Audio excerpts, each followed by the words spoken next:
We are live. We are back. This is your Backlash France 2024 post-show. Backlash has just gone off the air live in Lyon, France. And, international PLEs, yeah? International PLEs, they certainly deliver, don't they just? My goodness me, do they deliver. They are just, the crowd. That's probably going to be the biggest takeaway. And this is what I was saying going into the show, is that if you looked at the show on paper, it's a 5-match card. You've got a couple of World Championship matches where you know what's going to happen in terms of the outcome because both of the champions have just won their championship. So it's not as if they're going to, lose them straight away or lose them very quickly. So you largely know the outcome of all of these different matches. Really, it's you can't look at any of the outcomes tonight and go, I'm very surprised by what happened. I think it was largely a predictable card in that sense. And that's why WWE is smart to take these international. I used the example during the watch-along several times. No disrespect to a Dayton, Ohio, or no disrespect to a Indianapolis, Indiana, or whatever. But if they said, Backlash is coming from there, you'd be like, okay, cool, but there's nothing really sort of jumping out at me there. I'm like, there's going to be some good matches, but where's the excitement of that? And they go, I know what we'll do then. We'll just take it international. We'll take it to places that are so starved for live TV tapings, for PLEs. This is the first ever French PLE.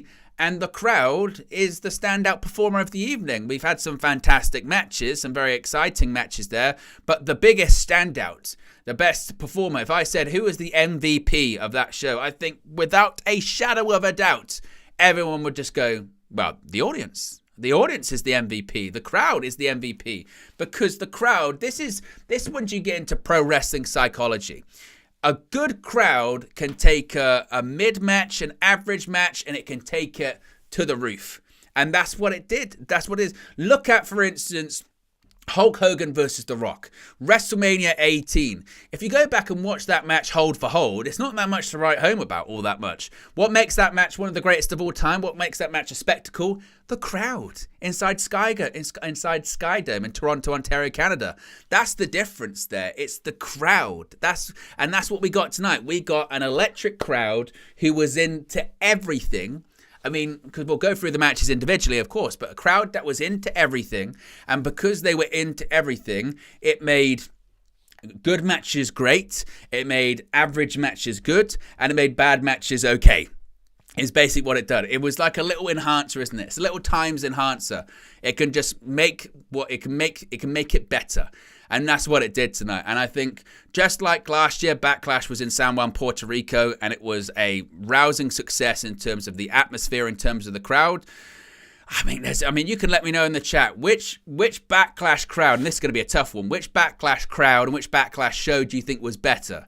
Last year's in Puerto Rico or this year's in Lyon, France? And I think it's pretty close. In terms of a standout match, you would probably say last year Backlash in San Juan. The Bad Bunny, Damian Priest, San Juan street fight. I don't think there was a match on this show that matched that in terms of like the noise and in terms of like, wow, that was just incredible, maybe. But tonight was absolutely fantastic. And it made an otherwise, average, predictable Backlash show into something that you've got to watch. If people didn't watch this, you would say to me, "You got to watch it." And they go, "What did I miss? What did I miss? What was there a really, really good match?" You go, "It was the crowd. The crowd was just incredible. You've got to see the crowd. The crowd was insane." So huge credit to Lyon. It's been one of those things for years, hasn't it? Every time they do the European tours, and we see these videos on social media of crowds in France going crazy. Whether it's cheering for Baron Corbin over and over again, and in years gone by, they have the whole, well, they deserve a PLE and maybe one day they'll get one. And today they got one, and they certainly didn't let themselves down, did they? They were absolutely spectacular. Spectacular doesn't even really cover it. So, shout out to them. But this is the post show, so be sure to get your thoughts in, your critiques, your praises in for all this kind of stuff. Let me know your thoughts about it. Dan Amazing says, yes, Owen, wow, what a crowd. It's Pout says, I thought UK crowds were good, but I think France showed up. Dan Amazing also says, let me move that actually as well. I never know where to put the thing. We'll put it Let's put it here. We'll put you here, Damian. Says, I agree, it's pelts. I've been to Clash at the Castle and Money in the Bank, and it was never that crazy. Don't let that take away from the UK, though. Look, to be honest, this is also, I guess, a bit of a reminder, too, is that the next time WWE has a PLE in the United States is SummerSlam. So we've got coming up, just to remind you, we've got Clash at the Castle, we've got Bash in Berlin, we've got Money in the Bank, which is in Toronto as well, which I suppose you can say is an Americanized kind of crowd, but still, Toronto. They always say that going to Canada was Bizarro Land, didn't they? And now it's on another level with all of these international events.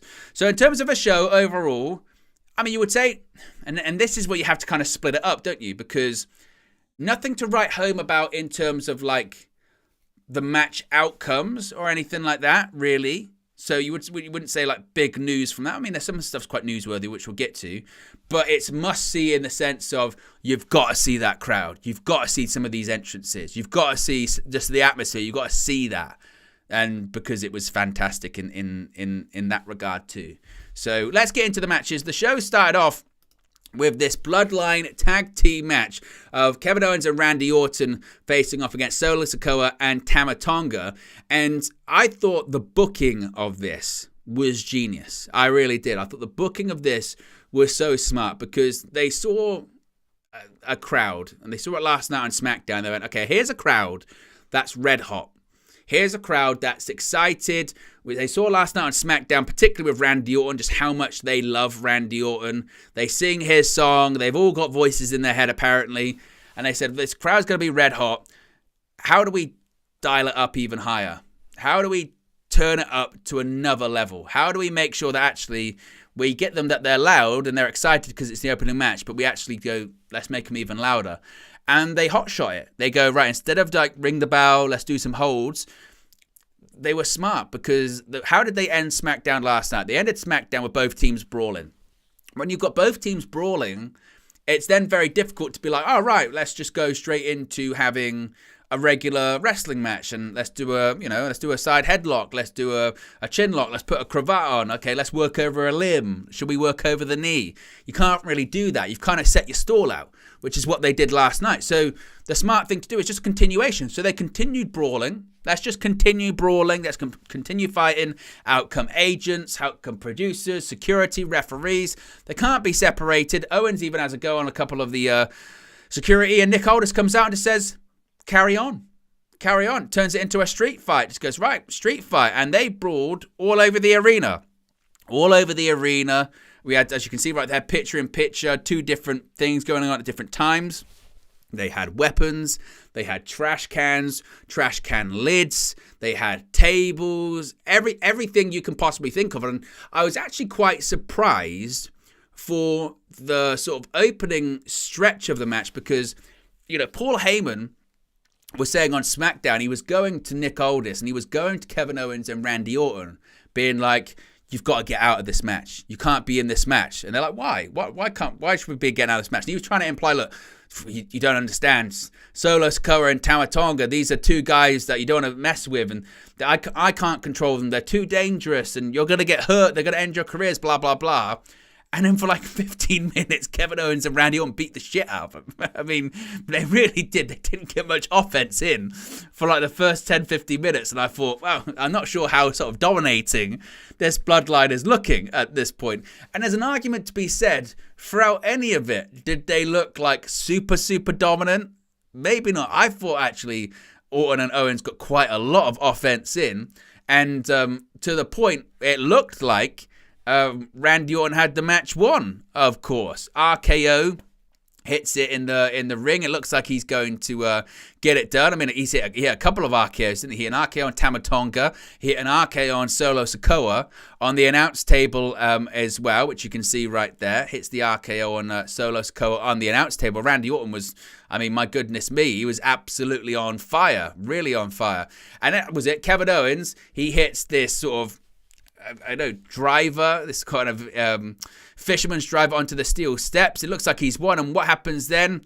Yes, there are more members of the Bloodline than you think. Tanga Loa, the former Camacho, is back in WWE. He prevents the pinfall from happening. He attacks Randy Orton with some steel steps, and he joins the Bloodline, allowed Solo Sikoa to hit the Samoan Spike, pin Kevin Owens, win the match for himself and Tama Tonga, and now Tama Tonga's brother is also in WWE. Paul Heyman, once again, looked like he had no idea what was going on and was shocked to see Tama Tonga's brother Tanga Loa appear.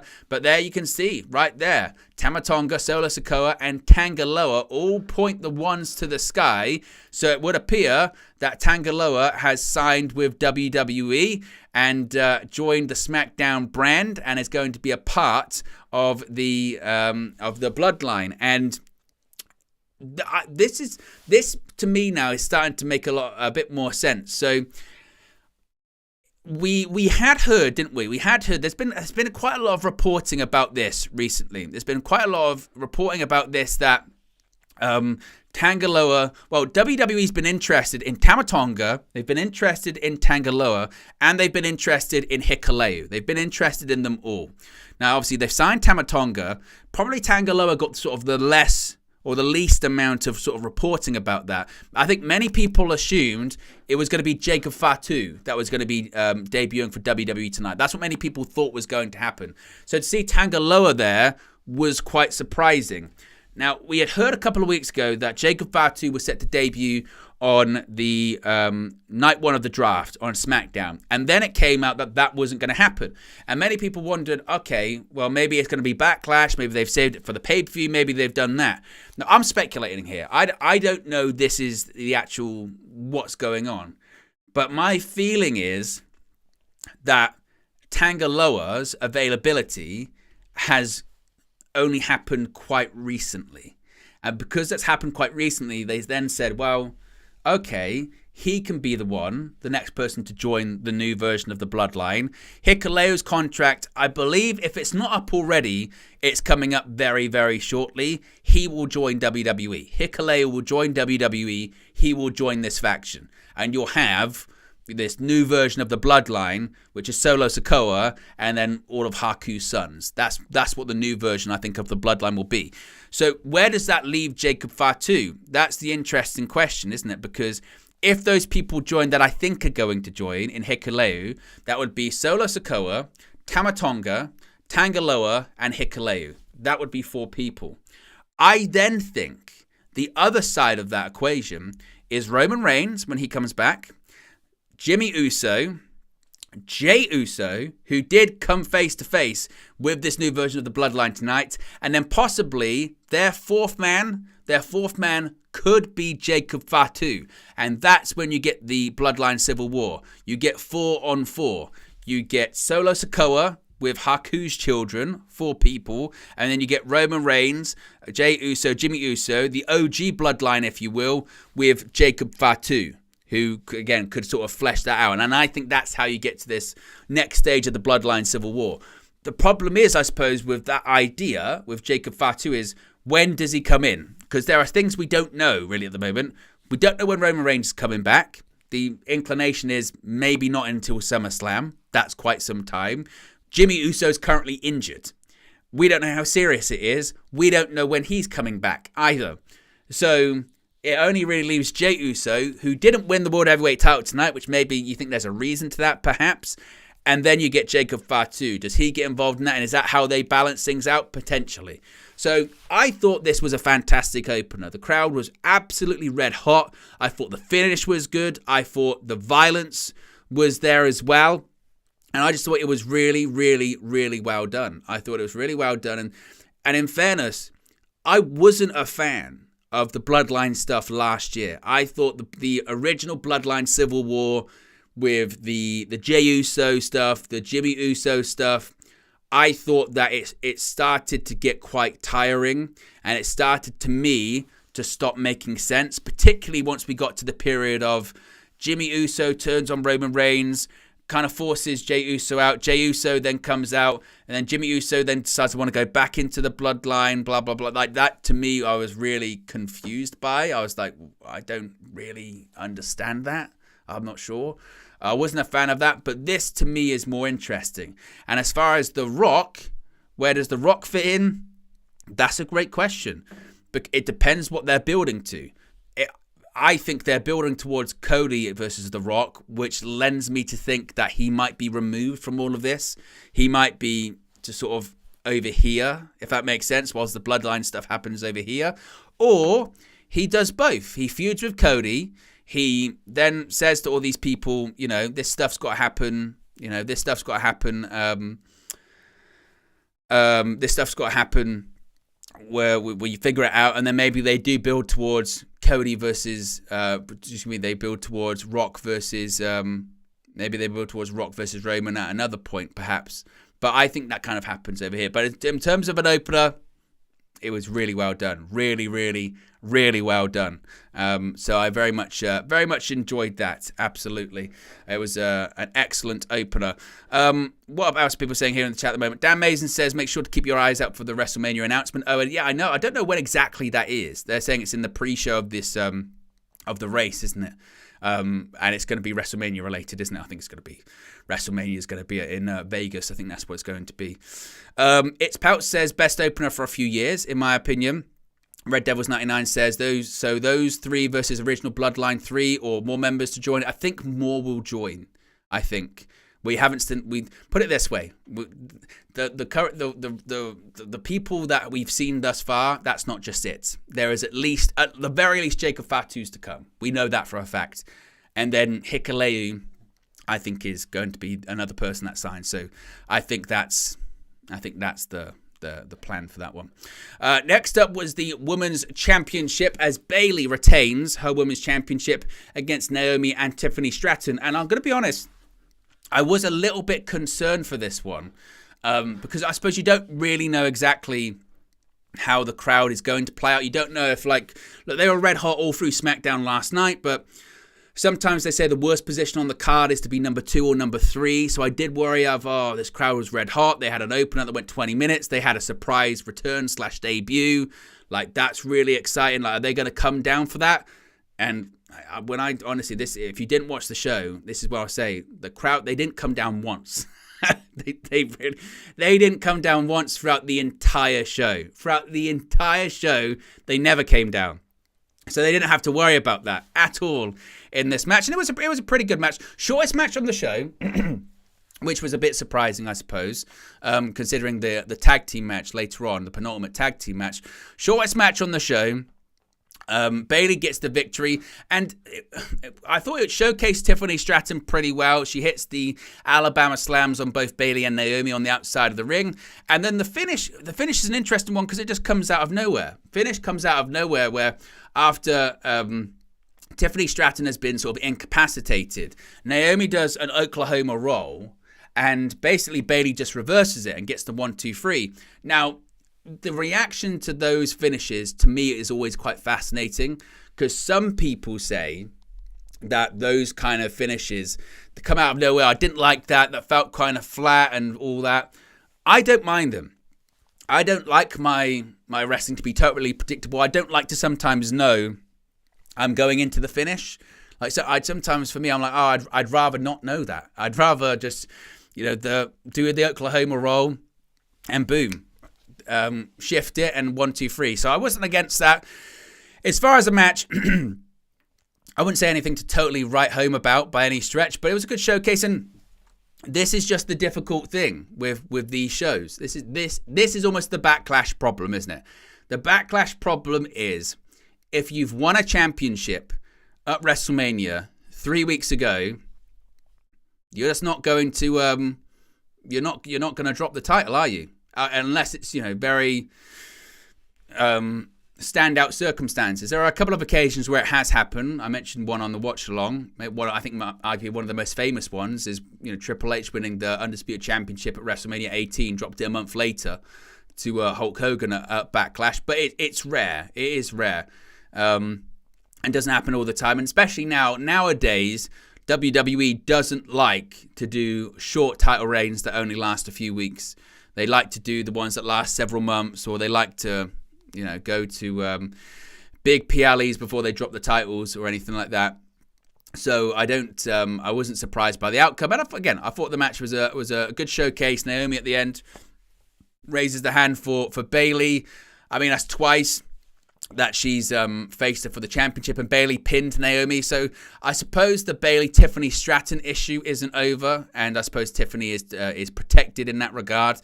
So perhaps they'll do Bayley versus Tiffany Stratton in a singles match in the future. Maybe that's where the direction that they'll go in for that one. Next up was the World Heavyweight Championship, and I mentioned about not switching titles when they've just won them at WrestleMania.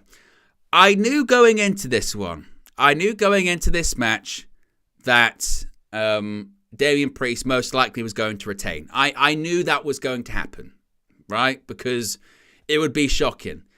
But for me, and I will still stand by this, if there was ever a night to do, I just go, you know what? I know we had these plans and all this kind of stuff, but we got to call an audible. If there was ever a night which they said, I know this crowd loves everything, but this crowd loves Jey Uso. And looking at the merch, looking at, the momentum, looking at the pop, looking at everything, maybe we should switch it. Maybe that's what we should do. And this crowd wanted it. They wanted it so bad. The entrance that Jey Uso does, I mean, it's spectacular anyway, but this one in Leon, it was on another level. And again, the match itself, and this is probably the sort of common thread throughout the entire show, but the match itself wasn't anything super to write home about. It wasn't incredible spots. Kicked out of each other's finishes, which I suppose is part of the course nowadays. Judgment Day got involved, which Damian Priest wasn't happy about because he wants to do it by himself, but he needed it because at one point Damian Priest was beaten. JD McDonough puts his foot on the bottom rope. Eventually, Damian Priest gets the win, hits the South of Heaven from the top rope, and 1, 2, 3. McDonough and Finn Balor were there to get the distractions, but I did think if there was ever a night to do that switch, they could have done it tonight. And it's not even necessarily just because of the international crowd, because this pouch says we can't let international crowds influence stories because USA crowds aren't going to react the same as European crowds. I understand that, and I would agree with you. But at the same time, it's not as if that reaction for Jey Uso doesn't happen in America, because it happens every single week in America. Jey Uso is one of the most popular guys on the roster right now. He's one of the most over guys on the roster. This wasn't like an international fluke thing. This was every single week he comes out, the crowd goes crazy. He sells up there with Cody Rhodes the most merchandise in WWE with his Yeet t-shirts, his sunglasses, all this kind of stuff. And Damian Priest, I think what maybe the mindset is with Jey Uso is that he doesn't need it.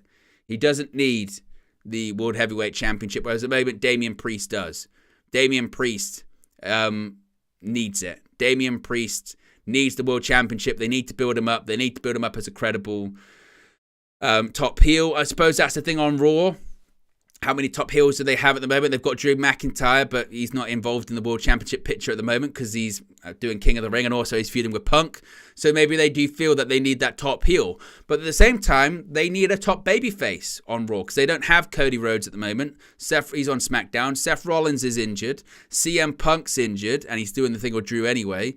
So I still say that I'd like to see Jey get a go with the World Heavyweight Championship, and I think they just need to be careful of not waiting too late to do it.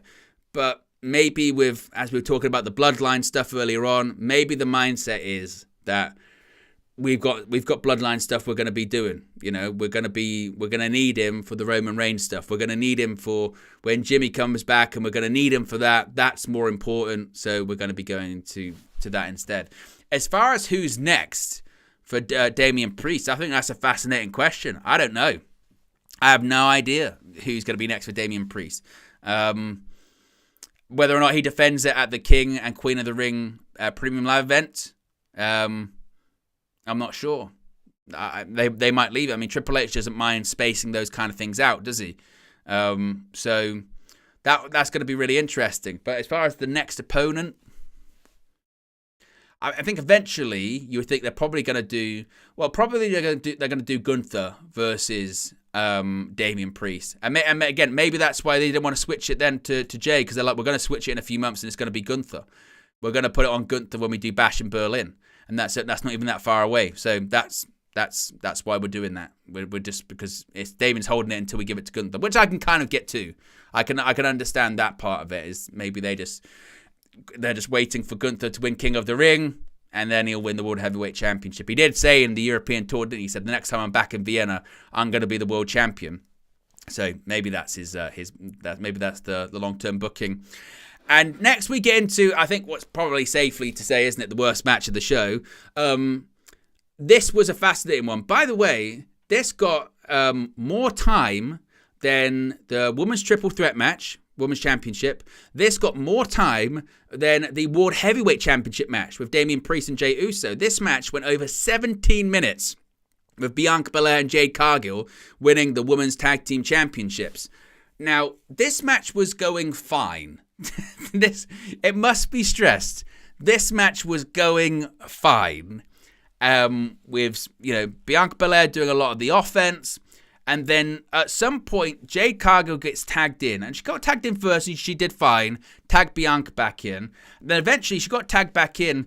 And I don't know what happened. I'm not sure what happened. It was like either Kairi Sane got lost, or Jade Cargill got lost, or the referee got lost. I don't know. But there was a move that Kairi Sane went for. And I think Jade was meant to do something. And she didn't really get all of it. And it kind of just went crazy. So in that case, what do? You just go down, you go for a cover. Kairi goes for a cover. And then the ref stops it and he starts going, you're not the legal person. Stop. I don't know what you're doing. And Kairi gets confused. So she puts a submission on. And he's like, well, you're still not the legal person. So I don't know what you're doing. But then she doesn't get out of the ring. They just carry on. They just carried on doing stuff. And even that was like clunky. And then Asuka tags herself in off Kairi. But to the point, if she's not the legal person, then why should Asuka have to tag in the first place? She would be the legal person. And it was kind of like, I think if that sounds confusing when I'm saying that, then that's what it looked like with Jade, with Kairi, with Asuka. They all looked really confused. And then because of that, they all seemingly got lost of where they were meant to be going. I think Jade, because she's still green, when people get lost, she wasn't sure what to do, so stuff started to get clunky even more. And it was like Bianca had to come back in to kind of save it all. And it was like a catalogue of errors that kept snowballing. And then for 5 minutes, everyone just kind of lost where they were going because of it. And I don't know what the original part is. I don't know if if the ref got confused. I don't know if Jade got confused. I don't know if Kairi got confused first. But eventually what happened, they all got confused. And they did manage to recover, but that wasn't good. It wasn't good. They managed to recover. They got to the point that they needed to get to with them winning the Women's Tag Team Championships.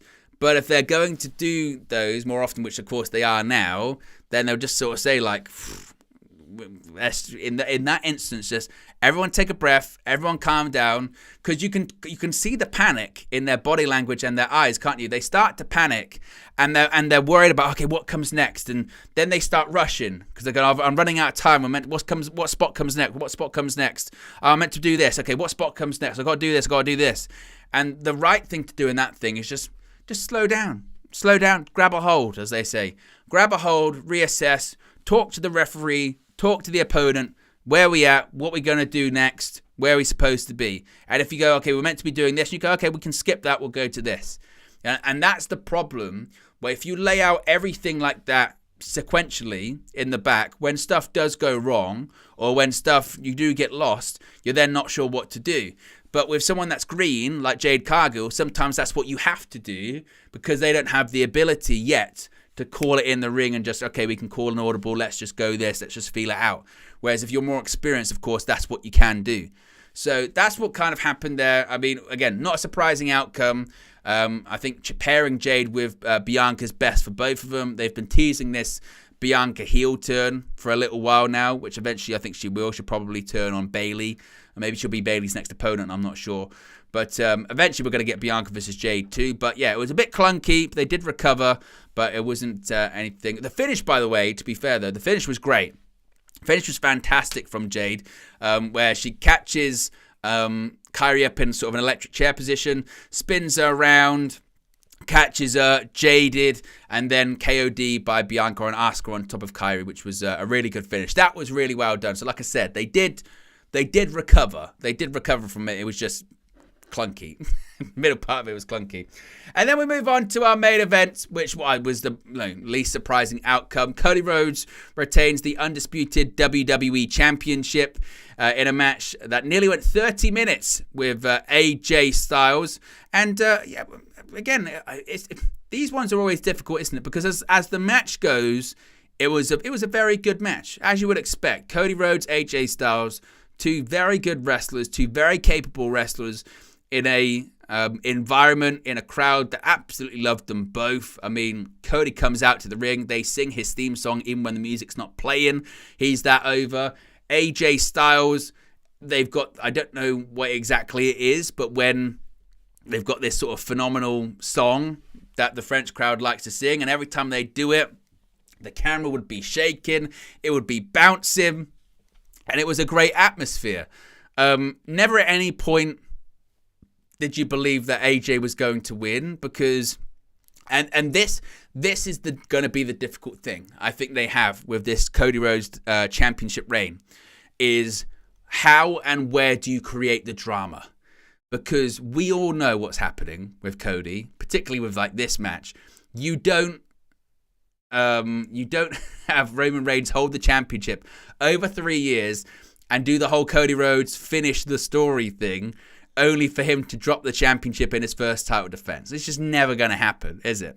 So how do you create the drama? How do you create the drama? How do you create people buying in? How do you make people believe? And that's really tough. And I suppose the way to do it is just got to have a good match. You've got to assume that most people know you're going to win. You've got to assume that most people know the outcome, but you've got to have a good match. And it's easier to do that again when you've got a crowd like tonight, a crowd where you're super over, everything you do gets cheered.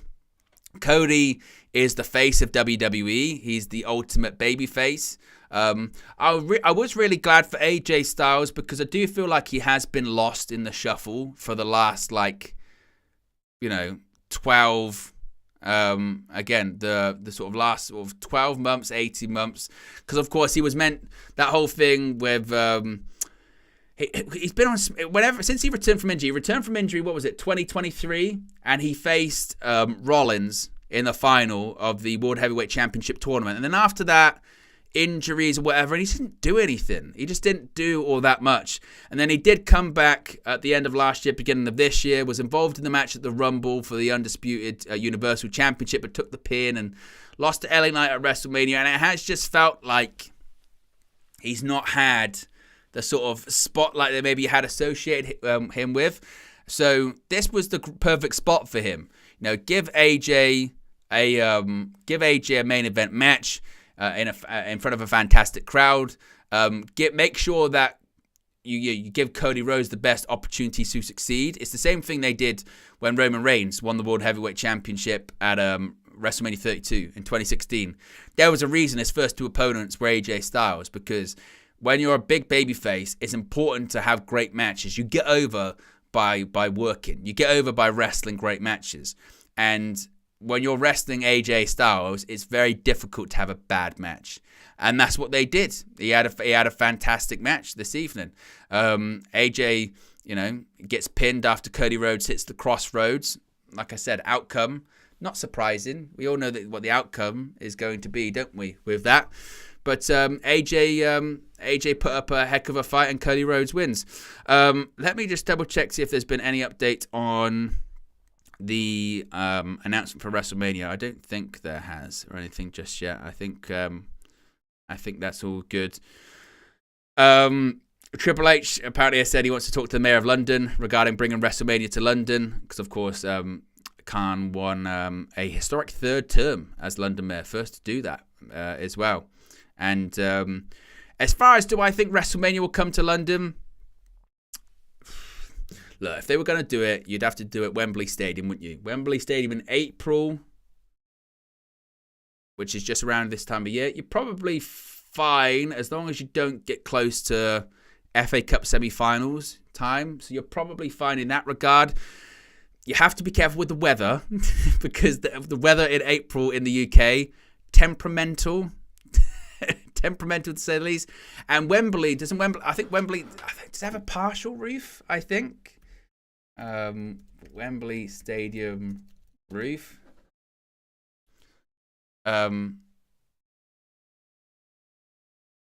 Is it retractable? I thought it was partial. Yeah, there you go. It's partially. There are 2 partially retractable roof structures over the east and west stands of the stadium, ensuring that spectators are covered.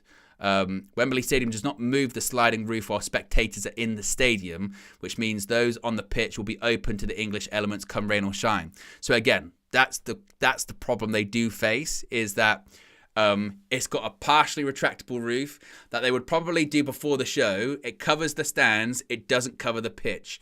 They would build the structure over the ring like they always do, but of course you have seats on the pitch as well, and you have sets and stuff. So they'd have to be a bit cautious with that. And definitely, they wouldn't do it in an arena. It's at this point, WrestleMania, they haven't done a arena WrestleMania in nearly 20 years. The last one was WrestleMania 22 at the Allstate Arena in Chicago. So, it could happen in the future. Definitely could happen. Like I said before, for me, I think that they might look at other events first, i.e. a SummerSlam. I mean, famously, it was at Wembley Stadium, the old Wembley in 92. I think they might look back to do that again. Or they might look at like a Royal Rumble inside a stadium that's maybe a bit smaller than Wembley. So maybe not in London with a retractable roof or something. Maybe like the Principality, perhaps. They might do that. But I don't know. I mean, but first it's going to be in Vegas, I think. And of course, once we get an update on that, we'll let you know in a future video. But there you go, guys. That was Backlash for you. Be sure to smash a like on the like button. Be sure to subscribe, bottom right-hand corner. We'll be back very shortly with more news videos, of course, if and when news does come out. It might be later on tonight. It might be tomorrow. But, of course, we'll have all of the news video. I appreciate all of the new members and appreciate everyone that's putting super chats, likes, and all that kind of stuff. It's very much appreciated. And we'll be back with more content very soon. I'm out of here. Peace.